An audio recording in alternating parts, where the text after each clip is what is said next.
So I'm just going to start off with the most American question possible. This has been driving me crazy for years. I should have asked Charles Colomb about this ahead of time.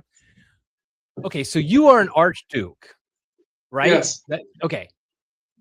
First, I have a couple questions related to that. This is very American because we don't know this royalty and these like title nobility and all these titles. First of all, a couple questions related to that. Why are you an Archduke and not a Duke? Why are you an Archduke in the first place? Why are you not just a Duke? And what is like the formal way people should address you? I know you're don't care about that stuff really, but like, is it your excellency, your highness, your majesty? Is there any official title for that? So lay it out for us Americans about this. So I'm an Archduke, and all of my Habsburg cousins are Archdukes, and all my female Habsburg cousins are Archduchesses, because that's a title that only exists in our family. Okay. We found it. Some people say we made it up, but we found it in an old document somewhere in the 15th century. And since then, we call each other Archdukes. It gave us a sort of special nobility. In a time where the Habsburgs had just lost the throne of the Emperor of the Holy Roman Empire and felt rather miserable, they discovered this document. And then, of course, they presented it to the Emperor to be valid. It was written, I think, by Caesar or by Nero in a very clumsy Latin.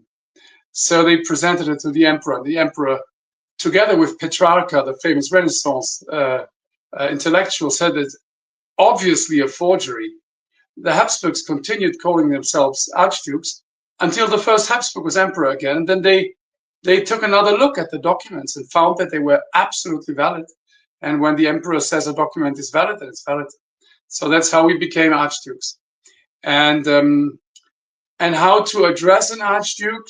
If you're really very, very correct, you would probably say Imperial and Royal Highness. Okay. But Highness does the job too. And I'm used to Your Excellency because I was ambassador for 10 years and still am an ambassador at large. But I would also react to Edward. Yeah, I know you're not like super obsessed with that type of stuff, but I'm very interested in it. Actually, we're going to get into this in a minute. You know, we're both going to the Blessed Karl Symposium and we're both speaking. And I want to make sure when I'm speaking, I'm giving the proper addresses to everybody. So for example, so basically any of the Habsburgs are either an Archduke or an Archduchess, Yes. Correct? Yes. Now, yes. How does that continue to go through? Like, so for example, a female Archduchess, she has kids, they continue to be Archdukes, or does that then lose it and stay on the male line? In our, it's only in the male line, and of course, if you're a daughter, you remain Archduchess until you get married. Then you're not an Archduchess anymore. But you and your children still remain part of the family. Once these children get married, they exit the family.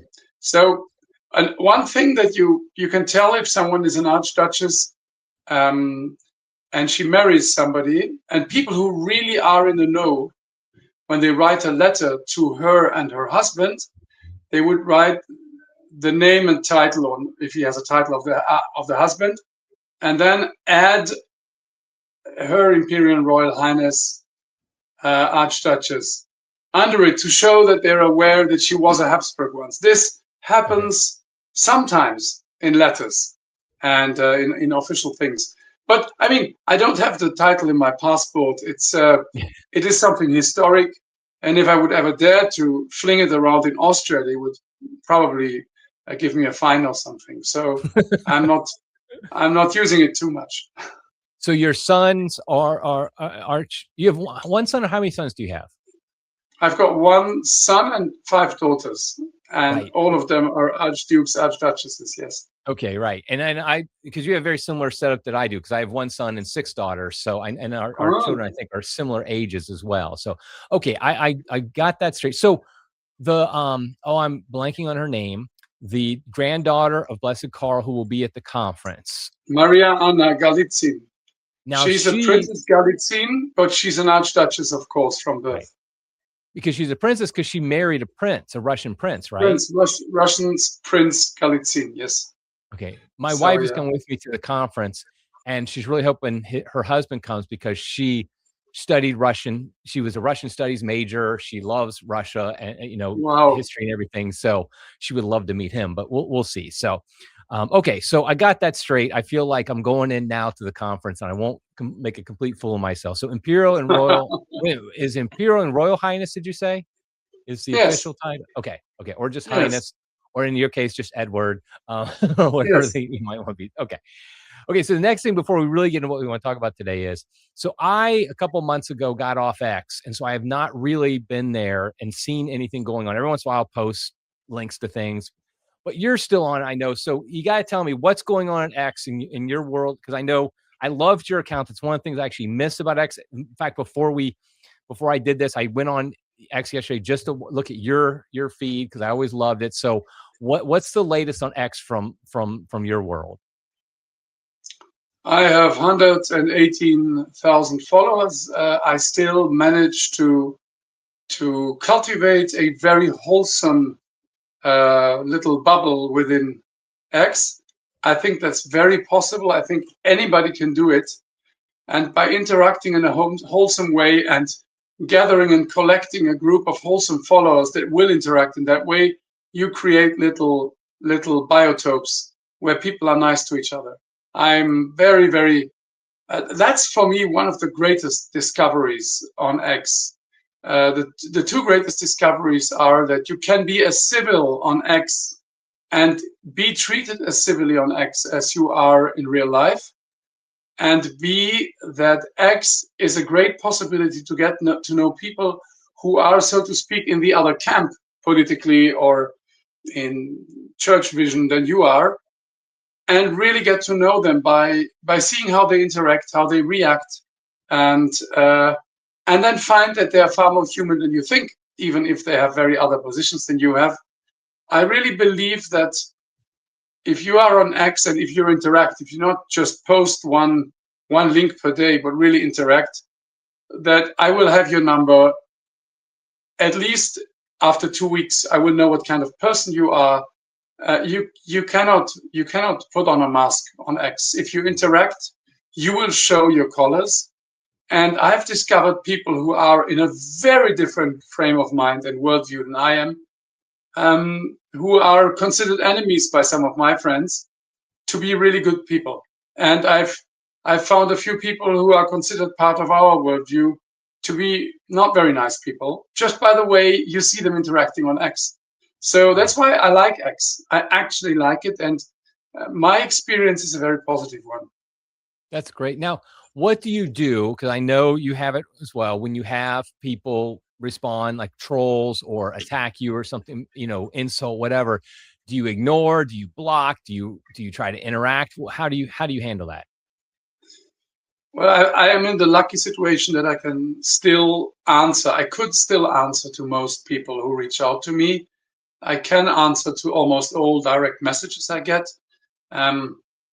Because as I said, I have 118,000 followers. Once I have a million, it won't be easy anymore.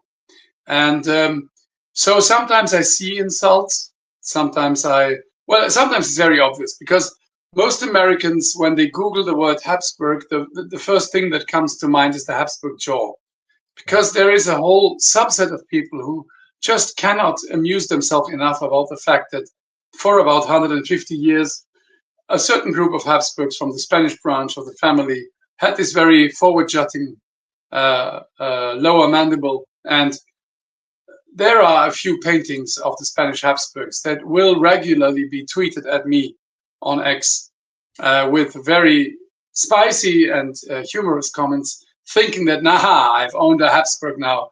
And it's like, guys, I'm on this thing since 12, 13 years. I've seen every version of an anti-Habsburg slur that you can imagine. They're very often not as funny as you think. There are funny ones. There are very funny ones. And I usually try to take all of this lighthearted. I think X is not that serious. We should always take it in an attitude of fun. And that's how I do it. Sometimes I answer back in a fun way. Sometimes people are astonished that a Habsburg answered to them. and sometimes they will engage in nice conversation, and sometimes they won't. So that's the way humans are. But I enjoy that. That's a part of X I enjoy very much. And of course, I try to take the opportunity to teach people some history and faith lessons, because once you've got their attention, you can speak about things. And I always try to do it in a humorous and cheeky way, because that's the tone.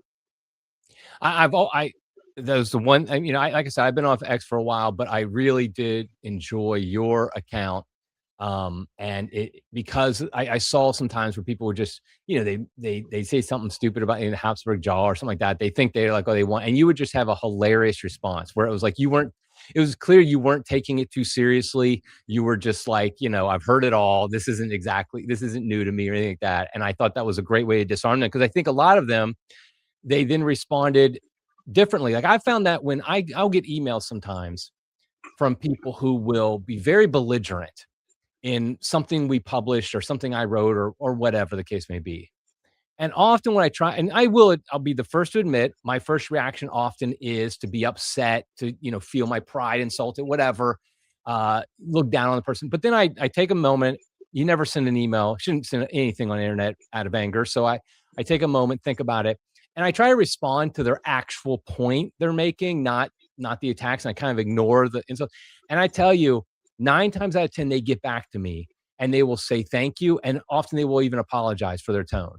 And they'll just say, I appreciate you responding to me. And so you can disarm people with charity, with just some basic politeness, if nothing else. But I'm not saying it's easy, because I haven't always done that. I have responded inappropriately at times, in anger and things like that. So, but I do find that it really is disarming, and you do it great. Now, of course, you're a professional ambassador, a professional diplomat, so you have it in your genes, I guess, right? I think that it's also a character type. My wife tends to get more irritated about things. I am always trying to see the peaceful view on things. It's in my character. I'm built like that. Another thing that I would like to add on among my strongest, I actually love the internet, and I love social media, and I love X, because it is a place where you can speak about your faith.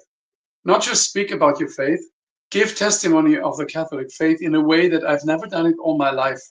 And it has to do with the fact that you're a Habsburg. When you're a Habsburg, people look in a special way to you. They will notice you, and they will notice what you do and how you behave. Far more than if my name was Miller. Probably not. But if your name is Habsburg, people will notice what you do. That means all your life already, you tried not to leash out. You try not to overreact, because people will remember if a Habsburg did that.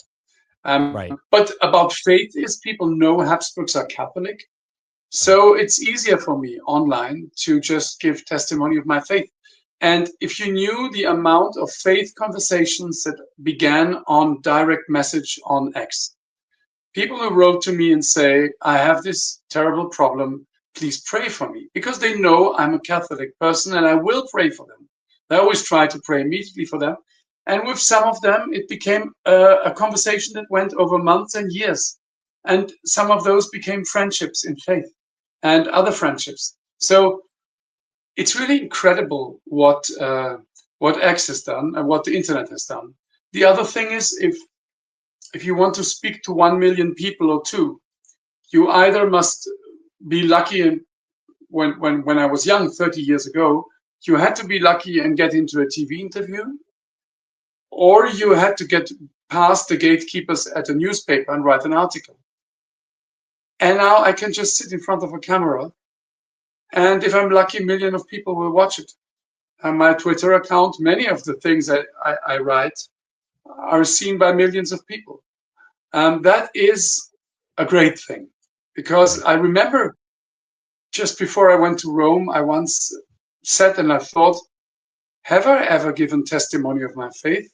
Have I ever tried to bring people to the faith by speaking up about my faith? And you realize in everyday life, at least in my everyday life, there were not that many opportunities. You have this tendency to blend in. You try not to, when do you begin to, you don't stand at the street corner with a Bible, but X allows you to stand at the street corner with a Bible in a nice way. Today, for instance, not today, yesterday evening, I made a tweet about 1 week until Ash Wednesday and Lent beginning. Have you already thought about what you want to do? And I gave 2 suggestions how to do that. People loved that. There was immediately more than 10,000 views in very short time, and reactions, lots of interactions. So X is really a place where you can give testimony of your Christian faith. And I think that many of the faith paths of today begin on the internet, begin people who follow a podcast, follow a show like yours, get to know the faith in a way that they don't get to know it in their parish. And then from there, try to learn more. And from there, try to find a place where they encounter faith in that way. So I am incredibly positive about internet and X. That's great. You balanced me out a little bit because I've gotten more negative over time. But I think you're right. I found in all my years on X, I found a lot of good that did. And like I said, I've taken a break from them. I'm not saying I'm permanently, and I still do post some things, but I'm not permanently like leaving or anything like that, because I do think there are benefits. And I think you're a great example of that. I also, you mentioned being a Habsburg and the responsibility. And I think it correct. You might not feel like this, but the burden of having that name. And like you said, if you say anything that's contrary to the faith, for example, that has a little more weight to it than if somebody whose last name is Miller or Salmon says it. It means something. And I wanted to ask a little bit about just being a Habsburg. Like, what's your first memory growing up when you realize I'm in a different type of family than most people? Because like most of us, we just grow up normal and like, just average. But like at some point you had to realize, okay, my family history is not like other people's family history. And the responsibilities of my family are different than other people's. When did you kind of first realize that? I would say it was a mix of several things. One of them was accompanying my parents to events at royal courts in Europe where they were invited. You realized you were part of a special set of people, that you could go to, say, a princely wedding in Belgium or something. There was one. One was, of course, when you go to school and you have history. And as the Habsburgs touched most of European history between 1273 and 1918, to say the least, you would regularly have the teacher saying, and that was, of course, an emperor of the Habsburg family. But I'm sure Mr. Habsburg can tell us more about it. And you're sitting somewhere in the last row and you're panicking because you don't know more, of course, because you haven't studied the Habsburg history. Because as I always like to say, I'm a science fiction fan and I read Dune. We don't have other memories. We cannot converse directly with our ancestors that we carry inside ourselves. So we also have to learn about our family. And I think one of the earliest 2 remembrances in my childhood where I knew this is really special is when I met Empress Zita, the widow of Blessed Emperor Karl, as a young boy. And she told me about the coronation in Budapest. A few things she remembered that are not in the history books. Goodness, that was special. And then, one of the experiences when you go to an event and you stand there like 8 years old and you stand in your nice tie and your dark suit and your coat in somewhere on a snowy late afternoon, and they are opening some memorial or a statue, and you have a music band and you have people in traditional uniforms and you have people crying and you have people who want to talk to you because you're a Habsburg. And you've just come from school where you are one of many other pupils that live in a normal world and are terrified of not doing their homework right. And then suddenly you put on this stuff and you're part of a very different world of people who look at you like some sort of hope, something that is still right in this crazy world. And And all of these things come together, and you try to figure out what am I? So when you're a young Habsburg, I always like to say, you have a prefabricated identity that is offered to you. You can put on the mantle of being a member of the Habsburg family.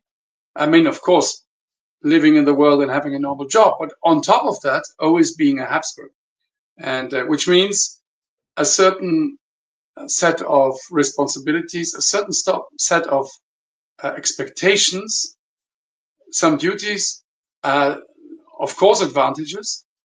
But as we said a few times already, you cannot just behave like you want to. You have to stand for certain values. You have to be Catholic. You have to have an international mindset. You have to understand both sides in a conflict. That's a very Habsburg thing. So yeah, and I try to put all of this in my first book, The Habsburg Way. I try to explain which are the core values for which we stand, and why they still count in today's world. So Yeah, it's a that's great becoming book. Habsburg. Yeah. And Yeah, and also, I'll I want to add, also impressive were the family meetings. We had family meetings with several hundred Habsburgs from all over the world, where you meet the old uncles who still can tell you stories about the First World War from their parents, and back to Emperor Franz Joseph. My grandfather met Emperor Franz Joseph when he was a boy. All of that feeds into it.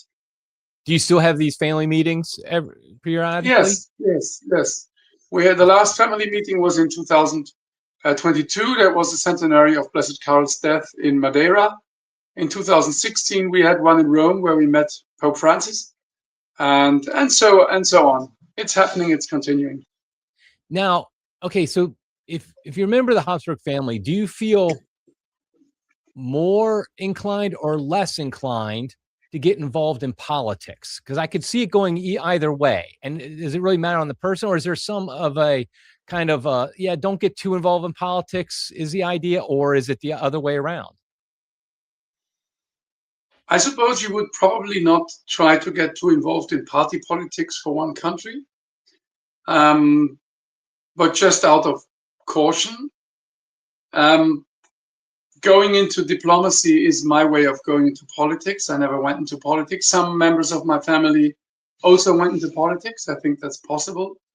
But I say the emperor was always above and beside the parties, and so that should be an image that we should try to live up to, trying to live above the daily political battle. But that doesn't mean that one member of my family couldn't go into politics in a country. We are in every walk of life. We have nurses, we have priests, we have museum directors, and people working in the forests. We have everything. Race car drivers. You have race car drivers, right? We have got our future head of family is a very talented race car driver, and a very good Catholic. Praise God for it. And so yeah, my brother is a priest. Nervous. This might sound silly, but when I found out he was a race car driver and he's the future head of the family, I immediately I was nervous because that's a dangerous profession, I would think. I mean, it's like, here's the guy who, has a lot of responsibilities as the head of the family, eventually as the head of the family. And, it's kind of risky, I would think. But I feel like a mom or something, like, hey, maybe you shouldn't be doing that. Is anybody in the family gatherings ask him, like, hey, are you sure this is a good idea? Well, he already had one or two really bad crashes, which he survived really well. Who am I to tell him? He's very good in it. He's passionate for it. And so far it went well. The only consolation I have is you can't do that for a very long time, because eventually there will be younger people who are faster and better than you. And so we'll see where it goes. But he's a great guy. And yeah. But on the other hand, Eric, we don't have a monarchy. This is his responsibilities are head of the family, family gatherings, looking after the members of the family. And of course, when you get engaged, you still ask the head of the family whether it's okay. He always says yes, but it's a gesture we do. So yeah. Is he married yet? Ferdinand is not married. No, he isn't. So not so far. We're always watching with interest, and we're trying to snatch little bits of information from the younger generation, but they're very tight-lipped about it. Of course they are. So just to be, for people who are watching this who might not understand, I want to be clear because I've seen people on X confuse this. Explain where you are in the family as far as your descendants, who you descend from, and your relationship to Blessed Karl, who is the last reigning emperor of the Austria-Hungarian Empire. Because I've noticed people think you're actually the next in line or something like that. And we've been talking about Ferdinand, who actually is in the direct line from Blessed Karl. But where do you stand in your family, your immediate family stand in that? We have 4 branches of the family. I'm in the youngest of those 4 branches, the Hungarian branch. We descend from Archduke Joseph, who went to Hungary in 1790. And then you have the Tuscany branch, the descendants of Archduke Ferdinand of Tuscany. All the 4 branches sort of shaped themselves around 1800. And then you had the Teschen branch, the descendants of Archduke Charles, who was the first man to beat Napoleon in a land battle in Aspern. But those are nearly gone. There's very few left of those.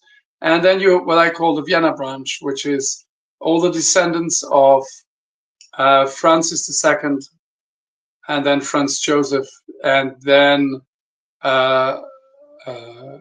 Emperor Karl and his siblings. And that's the Vienna branch. So I am from the youngest branch.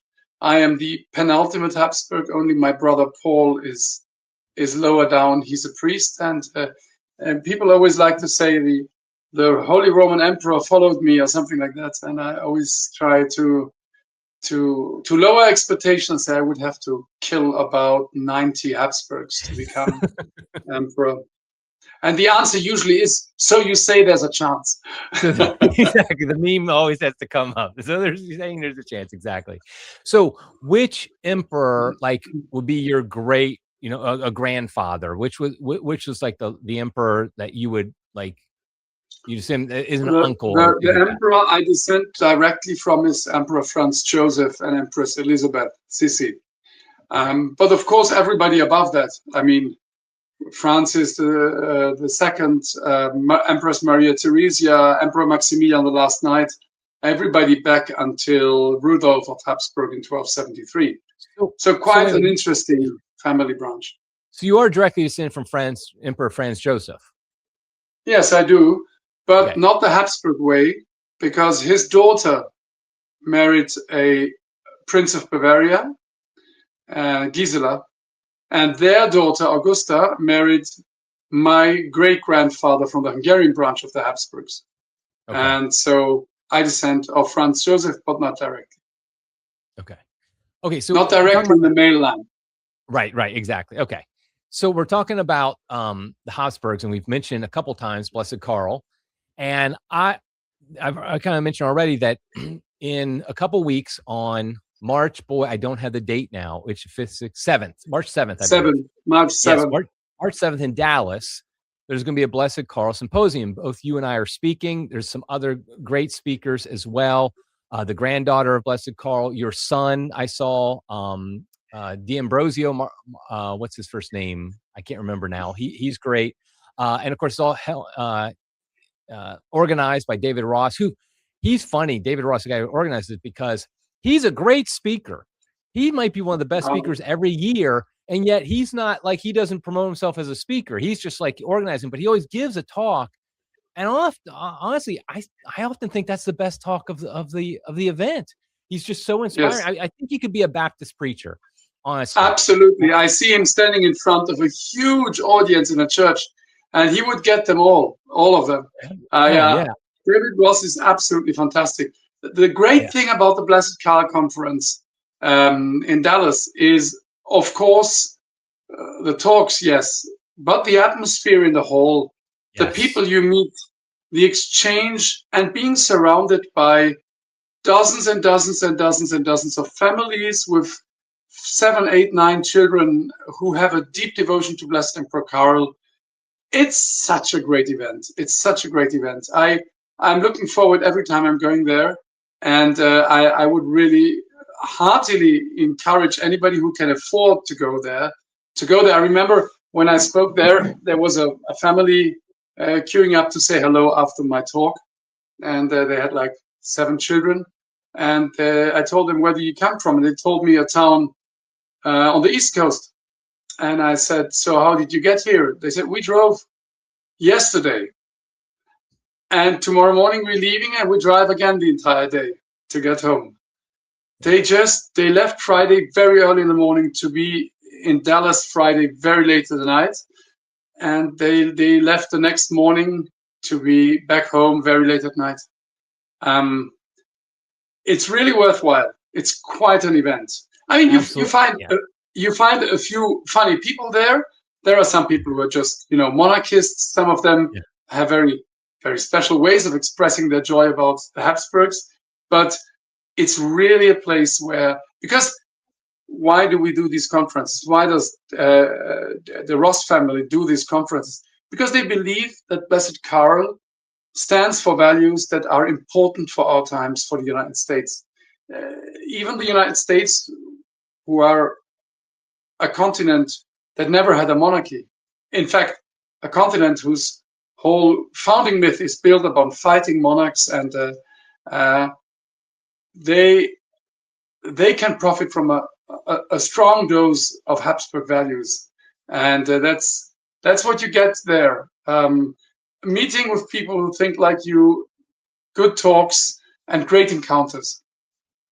I have been to a lot of Catholic conferences and non-Catholic, political conferences and various things in my life. I've organized many of them myself.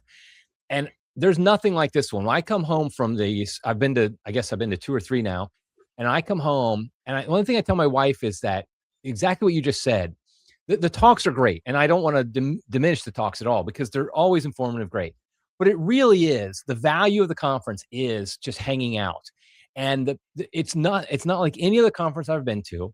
As you said, some of the people are funny, and I love that. I love the funny people because I just love people who are not like, okay, we have to be like every other American and act like everybody else and just be normal. We embrace our Catholic identity, and we love monarchy, and we love the Habsburgs, and so there's something about it that I think is you cannot. It's not replicated anywhere else. Some of the conferences are great, but it really is that when you're hanging out with people between talks and, talking to the other speakers, but talking to just people who show up, it really is great. And so, in fact, I'm excited because my wife is coming with me this year, which is the first time she's been to one of these. Our daughter lives in Dallas. And so this year she's like, okay, you're going to Dallas and you're seeing our oldest daughter, and I got to come with you one of these years. And so this year we're like, okay, well, you okay? The weird thing is, I do not know why, but flights between Cincinnati and Dallas are extremely expensive.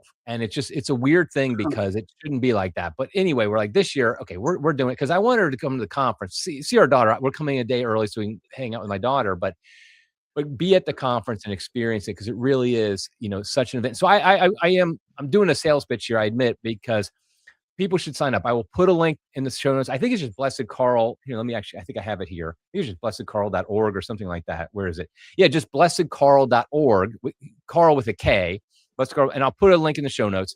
But I really would encourage you, if you can find a way to get there. It's in Dallas, Texas, March 7th. It really is worth it to go.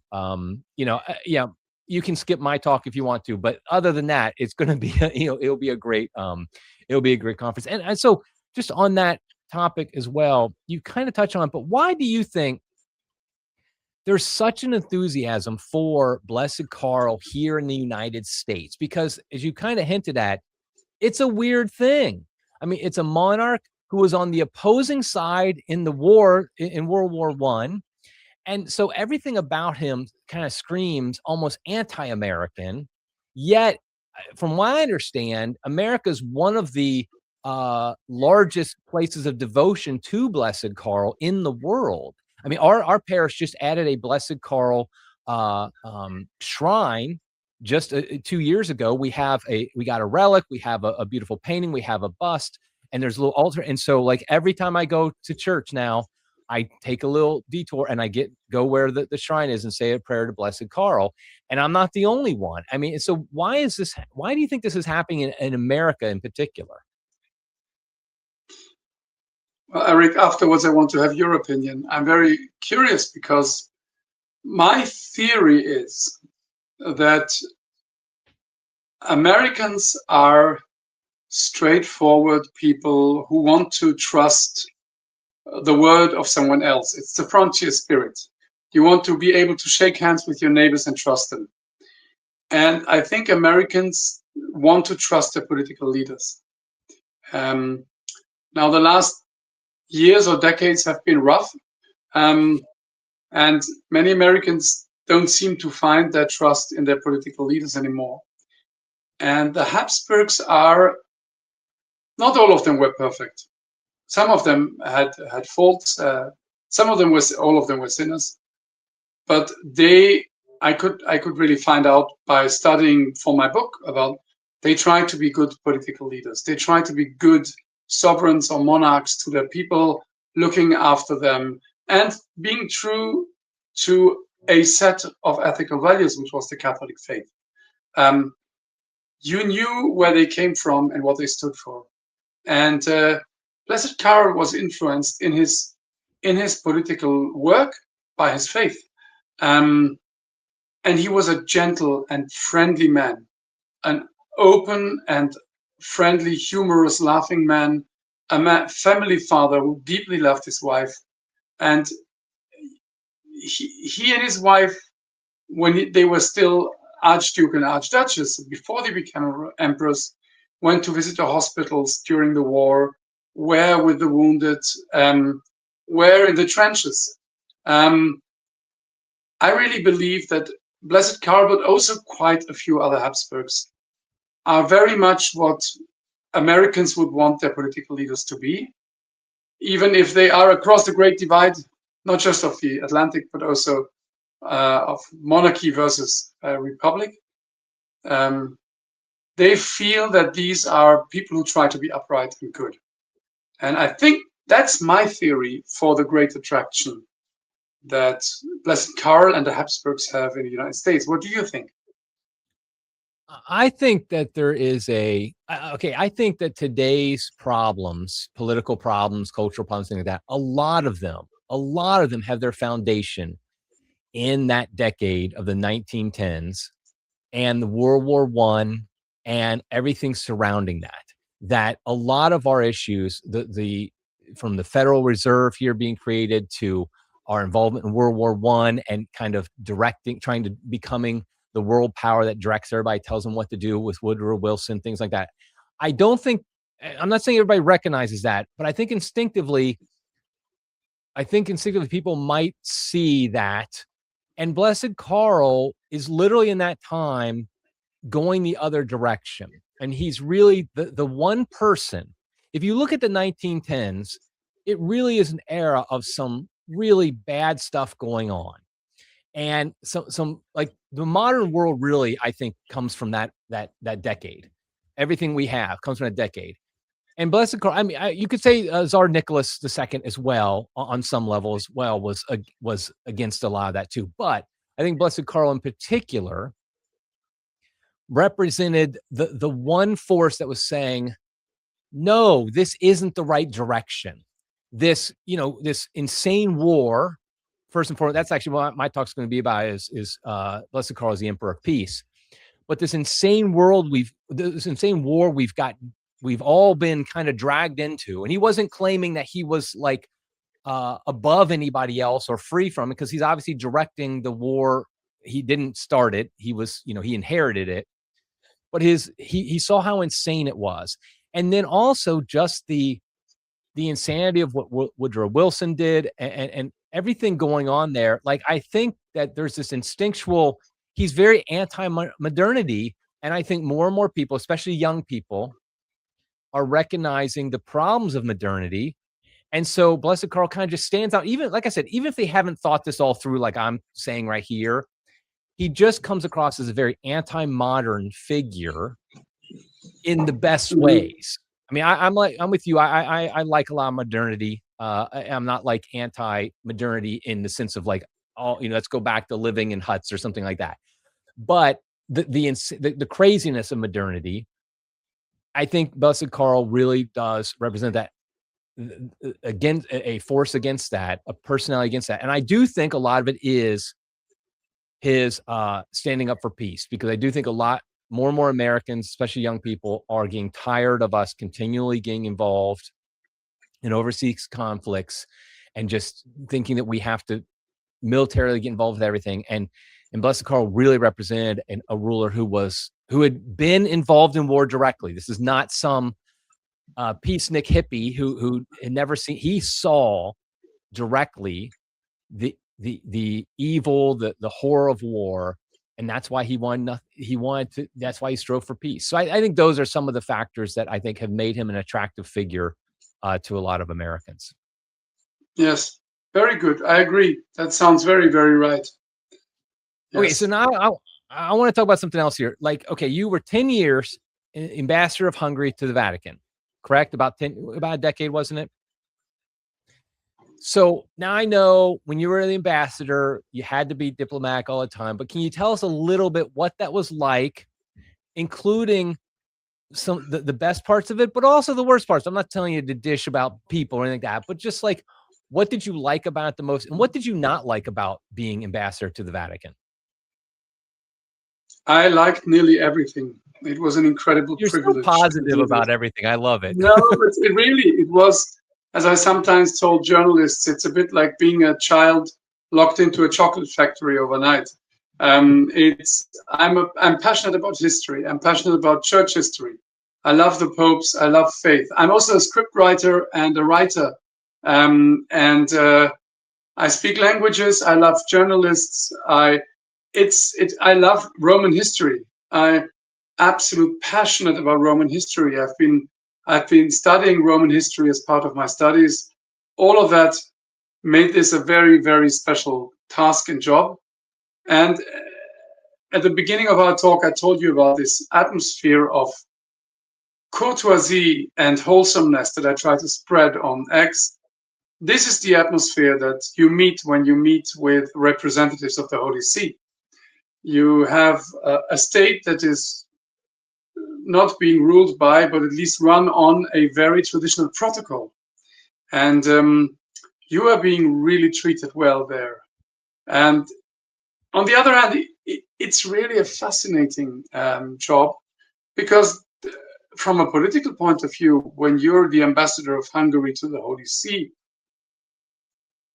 say you're the ambassador of Hungary to the United States, and the United States, they have a meeting with some president from another country, there will be a press kit, there will be a press conference, they will write about what they did, all the details. The Vatican, they don't say anything. The Pope meets someone and you'll get 2 lines in the Bollettino online, and that's it, because they have no interest to talk about what they're doing. So that makes this a very interesting job, because you have to try to see behind the scenes, try to understand, try to get people to trust you, to tell you what's really going on, because you don't follow the narrative propaganda statements that come from the Sala Stampa, because that is narrative. You have to find out what's really going on. And it's really fascinating. Then the other fascinating thing is, I like to say, you get paid to go to Mass.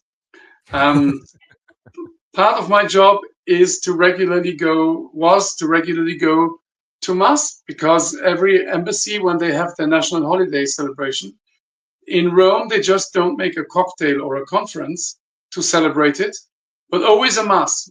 So you regularly go to the Slovak ambassador's Mass in that and that church. And a few days later to the Argentinian ambassador's Mass in that and that church.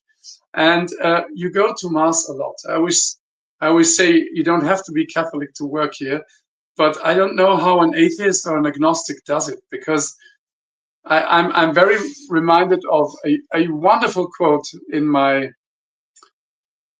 second Habsburg book, I think, in my second book on the wholesome family. Oh, it wasn't the first. the French ambassador to the Habsburg court in Vienna wrote back, that was under Leopold I, who was a deeply devout Baroque ruler, who began his day by listening to 3 masses, reading along in his missal. And the French ambassador wrote home, between Maundy Thursday and Easter Sunday, I have knelt at least 100 hours because Wow. Catholic faith and masses were part of what the Habsburg court did, and the entire court and the Habsburg family and the entire city, and of course all the ambassadors. And something of that is to be felt around the Vatican. You go to many, many holy masses. The other thing that's also interesting is your counterparts that you talk to, state secretaries or understate secretaries or even ministers, are all priests. It's like you have a second parallel access to them by being a Catholic and by knowing that they are priests and knowing what the mindset of a priest is, knowing what is really important to a priest, knowing that they've just said their morning mass when you meet them in the 9 o'clock meeting. It's quite something. It's really quite something. Now, I was going to say, now you represented, of course, Hungary, and I'm sure Yes. the political program, so to speak, of Hungary doesn't always align with the Vatican. It's not going to be perfectly aligned. So, did you have situations where you had delicate, you were trying to advocate for something for Hungary that the Vatican really wasn't on board with, and like, how did you deal with that? First of all, when you arrive as a diplomat to the Holy See, you will try to find 3, 4, 5 topics that you want to bring ahead. Things where you feel that the Vatican and Hungarian politics intertwine and go well together. I came with about 5 or 6. I changed 2 of those. I have to say there was not much enthusiasm at the Holy See for our family politics over the years. Friendly interest by the Pope, but I basically expected the red carpet to be rolled out for a country that tries to encourage families to have more children, that protects the family, that helps them financially, that all of it. Family was not one of the key topics of the Holy See over the last 10 years. One of the key topics, of course, was migration, and you're absolutely right, that was one of the topics where in some aspects we had different opinions than Pope Francis, and especially a few people around him. But you could always find quotes by Pope Francis and statements from him that very much aligned with our ideas about migration. Pope Francis was one of the people that you could find quotes for almost any position, because he was, in a positive way, let's say, he was very balanced. And I could always find arguments for what we did in Pope Francis' speeches. So I never had real problems keeping the contact between Hungary and the Holy See. Pope Francis was incredibly generous with the Hungarians.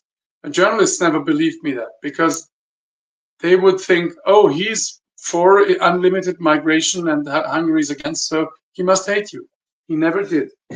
And we found out why that was the case when he came to Hungary for the second time in 3 years. And they began talking about the experiences and that shaped his ideas of Hungary.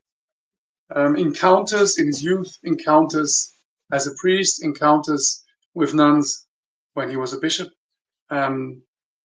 He just loved Hungary from the 1960s on. I could tell whenever I brought Hungarians to him at the Wednesday audience or anywhere else. He would always beam and smile and say a few expressions in Hungarian and without accent. Quite surprising. So my work was really easy. Pope Francis never was confrontational.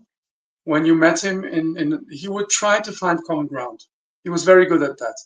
And so I don't really have any bad experiences. Yes, I That's have to good to say, hear. I had a bit of a tough time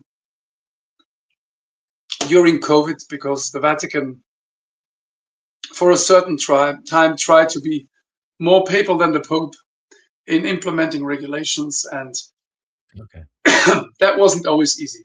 But apart from that, it was a glorious, enriching, wonderful time, and I hope I did my country a service. I always took it as my duty to not only let the Vatican know what Hungary thinks, but always also trying to make Hungary understand what the Holy See does and why the Holy See does it. And that went really well. Sorry, my throat is a bit scratchy, so I'll take a. I understand. That's okay. Okay. So you just recently, though, left and are no longer the ambassador to the Vatican, but you joined, I saw, the Danube Institute. I think as a visiting fellow or something like that. So could you explain, first of all, what the Danube Institute is and what you are doing, if you know what you're doing yet? Because I know it's very new, like you just started, I think, very recently. So could you kind of let us know Yes. what that's all about? It's a political think tank. They produce geopolitical analysis and papers, about 50 per year. They do conferences. They do mostly transatlantic relations into the English-speaking world. And as far as I understand, my job is going to be Mr. Family at Danube Institute. Anything about family politics, faith, history, tradition, but also I'm going to be one of the people reaching out to the United States and to circles of Catholics that are friendly to Hungary. There are a lot of Catholics that like Hungary, also in DC. And that's what I've already been doing cautiously over the last weeks. But I'm just getting into it. I'm also, beside my Danube Institute job, still Hungarian ambassador at large for family, church institutions, and pro-life. So what does which that mean allows me in practice? In practice, it means that I sometimes go to conferences and speak about what Hungary does in these sectors. It allows me to continue connections with the Holy See, connections with, for instance, I give you one example. I'll be at a conference in Strasbourg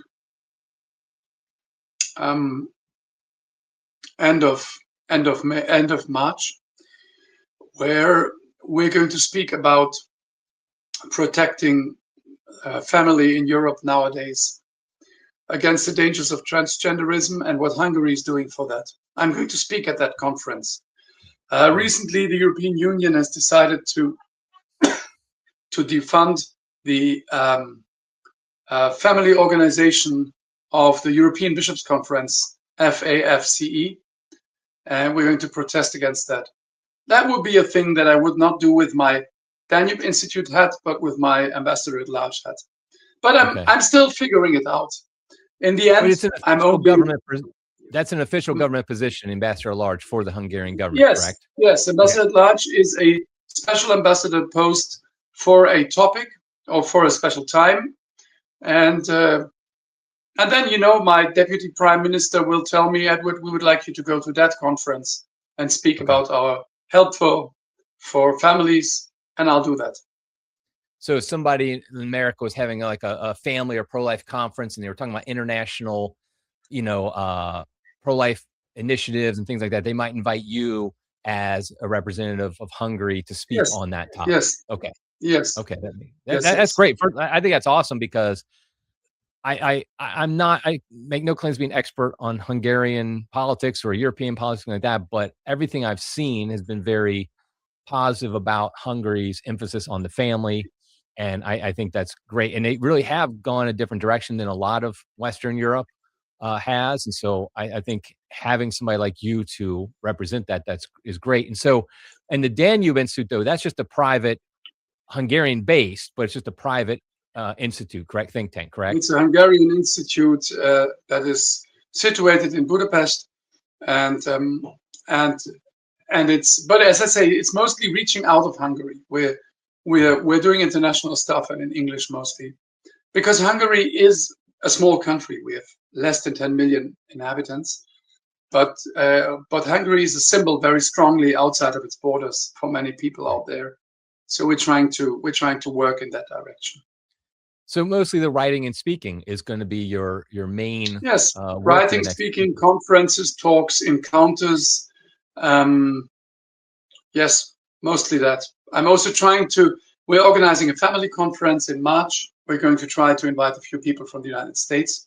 And yes, so very similar in a way to what I've been doing around the Holy See, and but again, I'm still figuring it out. Yeah. Well, as the editor of an online Catholic magazine, I have to say this, which is you're always invited to write for us.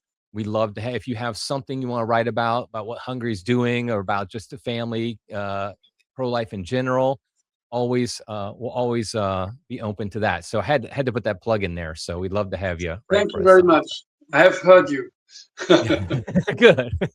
And then the last thing I wanted to bring up, though, was I saw when I was looking at your X feed yesterday, I had no idea about this till yesterday, but that you have written a book, I think it's in German right now, on the traditional Latin Mass. And so 2 questions. First of all, what is kind of the purpose of this book? And secondly, will there be an English version of it coming out anytime soon? So, yes, the book is on the traditional Latin Mass. There's going to be an English version. It's going to come out soon. Sophia Press is on the job. And it's a little brochure. It's something you can put into the back pocket of your jeans. And my idea was, when I stumbled into my first 2 traditional Latin Masses somewhere 10 years ago or 15 years ago, I was brought there by well-meaning people who wanted me to get to know this liturgy. I came out with the firm decision never, ever, ever to do that again. What a weird bunch of people. What a weird way of liturgy. What a strange and alien landscape this Mass was. Never again. Had someone given me a little brochure like the one that I've written, it would have softened the blow. I would have known what I was getting into. But these people who brought me there were naive enough not to give me any explanation before, because many traditional Catholics believe that just the experience of the traditional Latin Mass is enough to blow you away and to immediately understand what this is about. And that's not the case. For me, it was very much not the case. I was firmly Novus Ordo up until far into my 50s.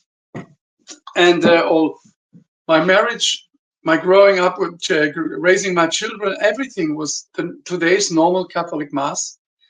And whenever I encountered a traditional Latin Mass, I thought it was a bunch of weirdos, weird people in love with a black and white photograph of the past, stiff, and outspoken people who said words that were unpleasant, like heretic or things like that. And so I was full of prejudice. And the brochure is my trying to put away some of these obstacles. It is, I would say, 40% personal testimony and 60% the parts of the Mass. It has suggestions how to go about when you go to your first traditional Latin Mass, how to find your way, which online resources to use, how to pray along. It is very alien for people who go to today's Mass. The whole concept is different. I liken it, not in my booklet, but in talks, I usually say, it's like if you're used to taking a beautiful walk in the parks every Sunday afternoon, and you have birds, and you have a little river, and you have dogs jumping around in flowers, and somebody says, now do your Sunday walk here, and he puts you on the surface of the moon. It's cold, it's stony, it's dark, it's different. Like in the tradition of the Mass, nobody smiles at you and tells you it's so great you're here. The priest doesn't smile at you. He looks at the tabernacle. You only see his back for most of the Mass. Sometimes you don't even realize when the Mass has begun because it begins so quietly. Suddenly he's there, and there are alien parts. The gestures and the vestments seem stiff and alien to many people. So I try to explain all of that. And at the end, I have a chapter where I explain what happened in our family after we began attending traditional Latin Mass, what it did to my children and to my wife and me. I always thought that you can't learn a new trick as an old dog. I was a very old dog as a Catholic. I've seen everything from Medjugorje via Opus Dei. I never was a member, but I met them in my youth. I was in the charismatic movement for 10 years. I was a normal Catholic for years. And I thought I've seen it all. And then this came along, and it really made a serious difference in my life for the first time that strongly. It changed everything for me and my children. And that's why I want many people to at least to give it a chance and to give it a fair shot. And a fair shot you can give it if you know a bit what you're getting into once you go into the first. So I have it in German. It'll come out in English. An Italian translation is in the works, and a French translation in the early works. And I hope I'm going to push a few people to take a peek. That's wonderful, because I think that's very much needed, because you definitely have those people who, like, once you've gone for a while at traditional Mass, as you're right, we become somewhat just so taken in by it that we kind of forget what it's like when it's very foreign to you. I have a very similar background to you. I mean, I was involved with charismatic Catholics, Opus Dei, some, various different, no sort of most of my Catholic life and things like that. And the first traditional Mass I went to, I didn't realize they started until about 10 minutes in, because it was a low Mass. And I was so unimpressed. I was like, why do people talk about this? Like, this is the greatest thing in the world. Now I'm doing it. But like at the time, I was just like, and like you, I thought a bunch of weirdos a lot of times. And the funny thing is, now I still think it's a bunch of weirdos, but now I think that's a good thing because I'm one of them. So it's okay, but really it's like, you realize being weird in today's culture isn't actually a bad thing anymore, that as you might have thought when you're youth. So, yeah, I had very similar, and this is great because I know there's times where somebody will go. I mean, there are people I know. I have a very good friend who started attending our parish a couple years ago after COVID. And he said he was sold the first Mass he went to. He went to a sung Mass. It was so beautiful. He had been attending his parish, which is a good diocesan parish, for years. He got married in it. I mean, 30, 40 years. All his kids received their sacraments there. He came to this once. And he's like, I'm never going back. And he never says anything bad about his old parish. It's not like he's like, he appreciates so much that parish, but he's like, after I've seen this, I can't. And so that's like a grace I didn't have. And it's just probably, it's probably actually a wisdom and a way of seeing things better than maybe you and I have. But like, he recognized it immediately, but that's not the norm. And the fact that having a little booklet like this, I can't wait to get it, because sometimes we'll have people who will come to our parish the first time, and you can kind of tell they're just like, I don't know, like I invite people and they will come, like people who just are, locals who go to their regular Catholic Mass, and we'll kind of see, my wife or I will invite them. I'd love to be able to give this to them, something like this, to be like, the idea was that every parish orders a heap like this. They are for next to nothing. In Germany, you only pay, I think, the cost of the postage or something. The idea is that you can spread it easily. And if somebody says, now, what's all this Latin Mass craziness about? You just say, read this. Right. It's a very, and I have like details, like if you go to your first Latin Mass, do you go to a silent Mass in the morning? Or do you go to a fully sung Mass with everything else? I have my own opinions on that. I think it's something of character. I personally think the way to really get to know it is a silent Mass. because you see the whole alien structure far more. When you go to a sung mass, it's very similar to Novus Ordo sung masses in the way it is done, and the alienness doesn't get you that much. I was in the privileged position of, after having been dragged by my wife to the first Latin mass, and I described this in the book, and I was being hit by the silence between the Sanctus and the Our Father. That blew me away. That absolutely, in today's mass, you have to sing and interact until seconds before the consecration, and then immediately after you have to sing again, and there's no moment for appreciating what's going on. Right. And in this, it was like, what is this? It's silence, silence, more silence. It was always pressing on my ear. I wasn't used to that much silence. And then immediately I began trying to serve as an altar boy at a few masses at a side altar with a priest who taught me how to serve at the traditional Latin mass. And that really helped me to get to know it.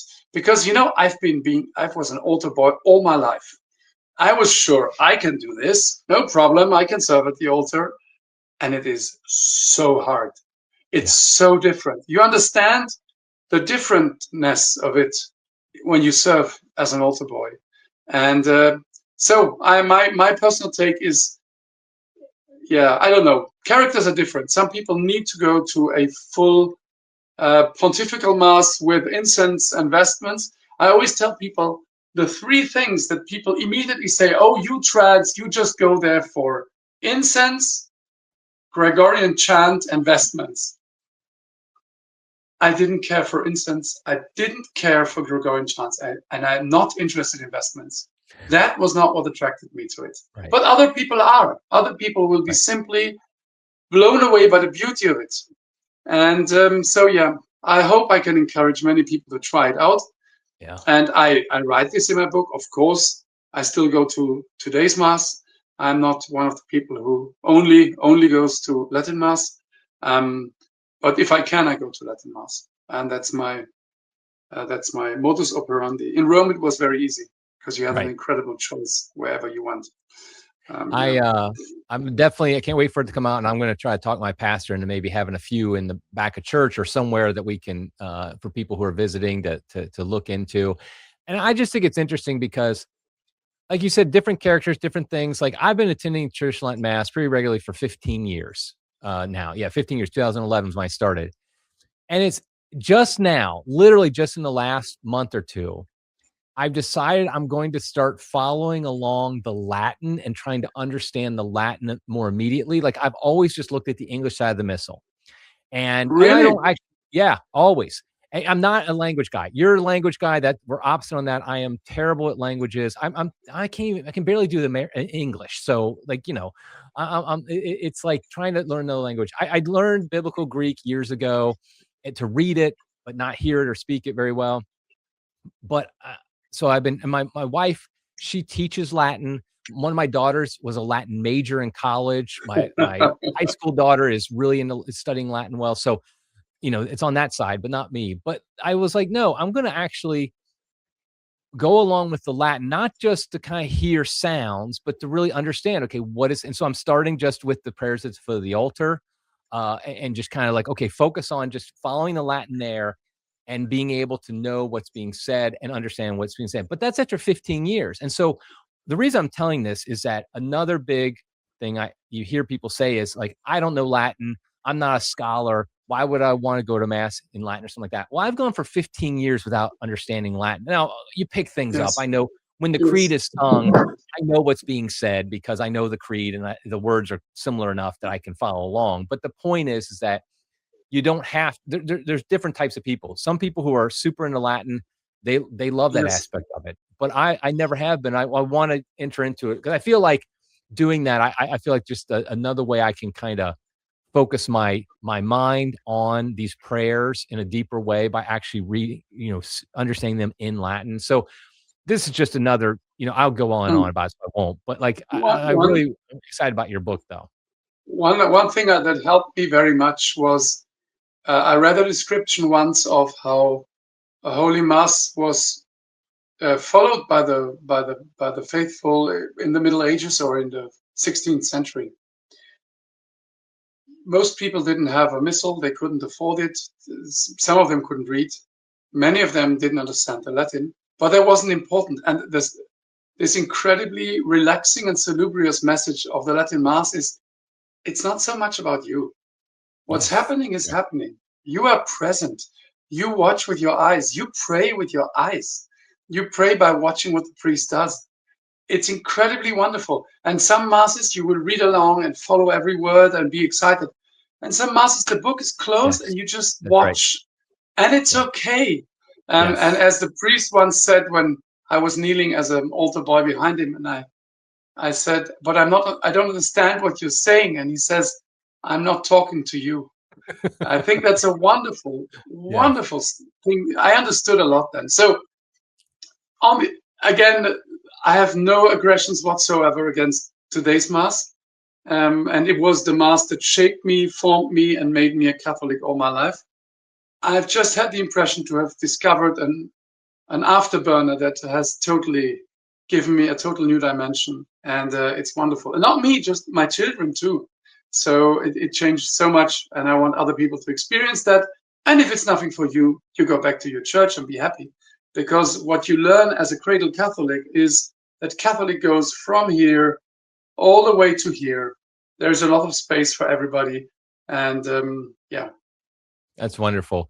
Okay, so we'll wrap it up there, but I want to make sure. So I will put links, like I said, to the Blessed Carl Symposium, to your books, and I'm going to put a link to your X account. And I assume, is that the best way for people to kind of know what's going on with you and like your work with the Danubians to when the English version of the book comes out and stuff like that? Okay, great. I will definitely put a link. And you can also reach out to me via direct message. If I find the time, I will react and answer. So yes, X is the best place to meet me. Okay, great. Okay, well, thank you very much. I really appreciate you coming on. I will see you then in a few weeks in Dallas, right? Yes, very much so. Looking forward. Okay, everybody, until next time, God love you.